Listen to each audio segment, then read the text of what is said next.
जय साईं राम। जब हम एक बात करते हैं, जैसे हम किसी के भी बारे में अगर हम बात करते हैं, जब हम एक बात बोलते हैं, लाइक डिवोटी अगर एक ऐसा वर्ड है, जब हम डिवोटी बोलते हैं तो इसके बारे में बहुत सारी चीज़ें आती हैं। डिवोटी वो है जो, डिवोटी माने भक्त। भक्त वो होता है जो सबसे पहले तो जिसका भाव बहुत सुंदर हो, दूसरा उसको अच्छा और बुरा वो सब उसने अपने भगवान के प्रति समर्पित कर दिया हो। और अच्छा डिवोटी, सच्चा डिवोटी हम अपने कर्म से बनते हैं। डिवोटी की जो रिस्पॉन्सिबिलिटीज़ हैं, डिवोटी की जो लाइफ है, वो बहुत इजी नहीं होती। ऐसा लगता है कि अरे हम तो भक्ति करते हैं, हमें तो कुछ नहीं होगा, हम तो भक्ति करते हैं, भगवान हमारे साथ खड़े में। ऐसा नहीं है, बहुत सारे चैलेंजेस होते हैं। हम ऐसा सोचते हैं, हम संपूर्ण भक्ति करते भी हैं, हम संपूर्ण समर्पण करते भी हैं, लेकिन जो सबसे बड़ी चीज़ जो हर इंसान के जीवन में आती वो होती है उसका कर्म, और वो एक डिवोटी की लाइफ में भी आता है। तो जैसे बोलते हैं कि life is not bed of roses, ये बिल्कुल सही बात है। कोई भी जैसे सोचता है, कोई जैसे मुझे ही सोचते हैं अगर लोग, अरे आपके तो बाबा इतने करीब हैं, आप तो बाबा के साथ ऐसे करते हो, बाबा आपको कुछ नहीं होने देंगे, आप तो जो चाहो वो कर सकते हो। ऐसा नहीं है।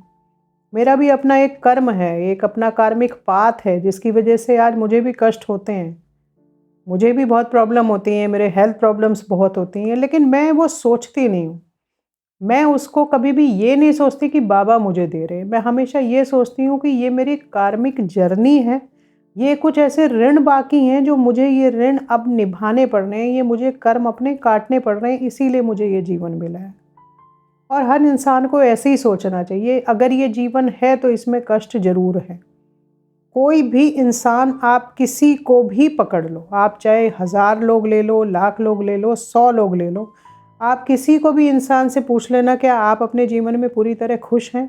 जवाब मिलेगा नहीं। क्योंकि हम सब कर्म से बंधे हुए हैं। हम जो आए हैं ये सब अपने अपने कर्म काटने के लिए आए हैं। शायद मेरा शारीरिक कष्ट ज़्यादा रहा होगा, इसलिए मुझे शारीरिक कष्ट ज़्यादा होते हैं। किसी का मानसिक कष्ट ज़्यादा होता है, मानसिक कष्ट उसको ज़्यादा होते हैं। किसी को फाइनेंशियल वो रहता है, उसको फाइनेंशियल क्राइसिस बहुत होते हैं। तो सब अलग अलग तरीके के वो हैं, प्रॉब्लम्स हैं सबके साथ। मेरा भी एक्सीडेंट हुआ था, मैं भी उस समय बहुत छोटी थी। बाबा उस समय मेरे साथ नहीं थे, लेकिन वास्तव में बाबा मेरे साथ ही थे।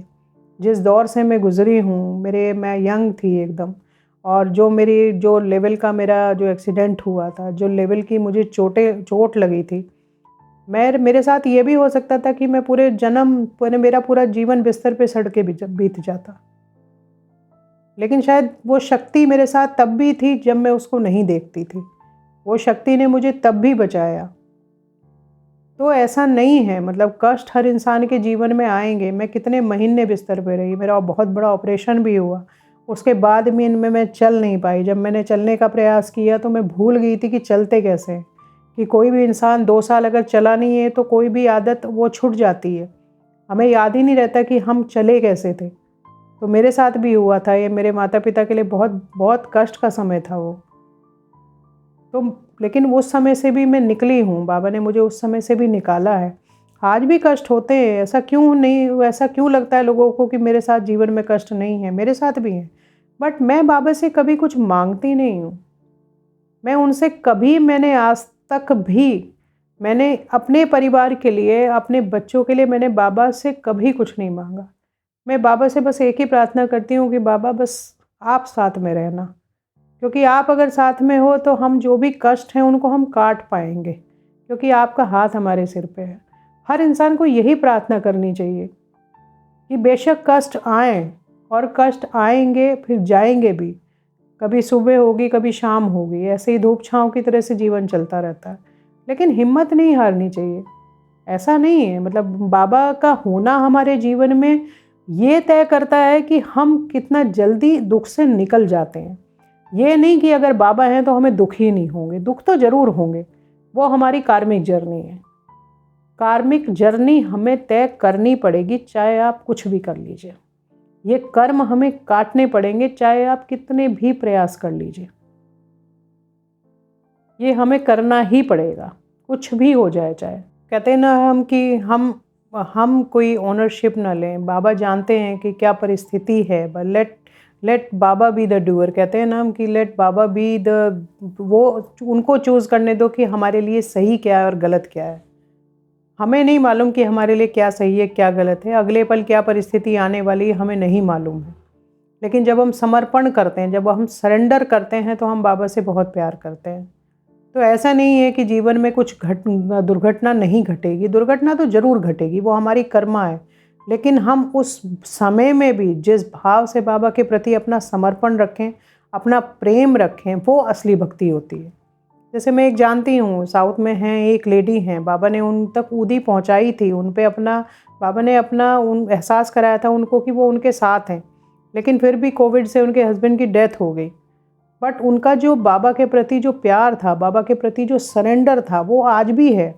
वो बाबा की भक्ति और उनकी और निखर गई। बाबा के प्रति उनका जो फेथ था वो और इंक्रीज़ हो गया। बिल्कुल उनको समझ आया कि ये जो डेथ है ये होनी थी, ये कर्मा था, कि उनका समय था इस समय जो लिखा था। लेकिन उनको इस बात से खुशी हुई कि बाबा ने उनको ऊदी पहुंचा के वो एहसास कराया कि मैं तेरे साथ ही हूँ।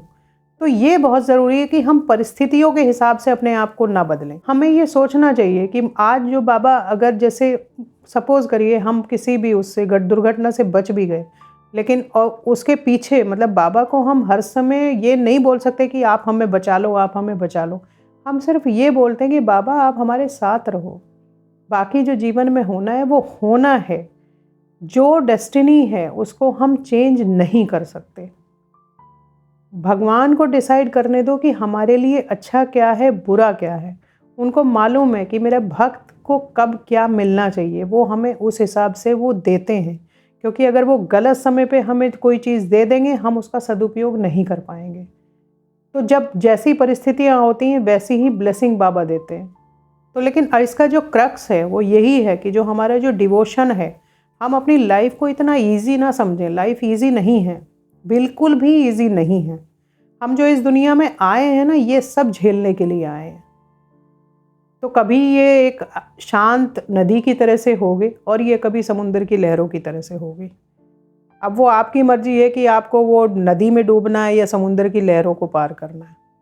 अगर आपका मन अशांत है तो आप वो शांत नदी में भी डूब जाओगे।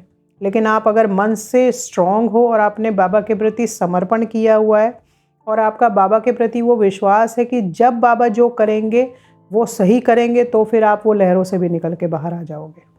वो आपको सोचना है कि आपको क्या चुनना है।